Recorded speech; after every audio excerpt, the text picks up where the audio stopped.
Dalawang housemates ang isang hakbang na lang ang layo sa finals matapos makuha ni Caprice Cayetano at Lela Ford ang big tickets para sa inaabangang big jump sa Pinoy Big Brother Celebrity Collab Edition 2.0. Sa pinakahuling episode ng reality show, pinapili ni Big Brother ang mga natitirang housemates kung sino sa kanilang kapuso at kapamilya ang karapat-dapat mabigyan ng pagkakataong lumaban para sa pwesto sa tinatawag na Ultimate 8. Sa botohan, si Caprice ang nakakuha ng pinakamataas na bilang ng boto mula sa kapuso housemates matapos makakuha ng 4 na boto.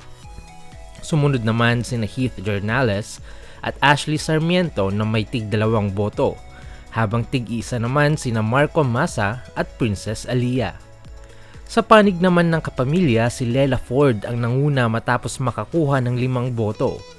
Pumangalawa si Carmel Collado na may 3 boto, habang tig-isa sina Joaquin Arce at Miguel Vergara. Samantala, walang nakuhang boto si Cristal Mejes. Hindi pa rito nagtatapos ang laban dahil ang natitirang housemates ay haharap sa isang elimination challenge upang malaman kung sino ang makakasama ni Caprice at Lela sa Big Jump. Ayon kay Big Brother, ang Ultimate 8 ang kolektibong tawag sa kapamilya Big 4 at kapuso Big 4 na makakarating sa Big Night ng season. May malaking twist din sa mechanics. Tig-isang kapuso at kapamilya housemates ang otomatikong makakakuha ng slot sa Ultimate 8 sa pamamagitan ng Big Jump Challenge, kung saan maghaharap ang mga napiling housemates mula sa bawat kampo. Sa parehong episode, binigyan din ng pagkakataon ng ilang housemates na marinig ang tapat na opinyon ng viewers tungkol sa kanilang pananatili sa bahay ni Kuya. Pinili ni Caprice na huwag itong pakinggan dahil para sa kanya ay hindi na mas mahalaga ang opinyon ng iba kaysa sa sarili niyang paniniwala. Samantala, tinanggap ni na Ashley Sarmiento, Lela Ford, Joaquin Arce, Miguel Vergara at Carmel Collado ang alok na pakinggan ang mga komento ng publiko.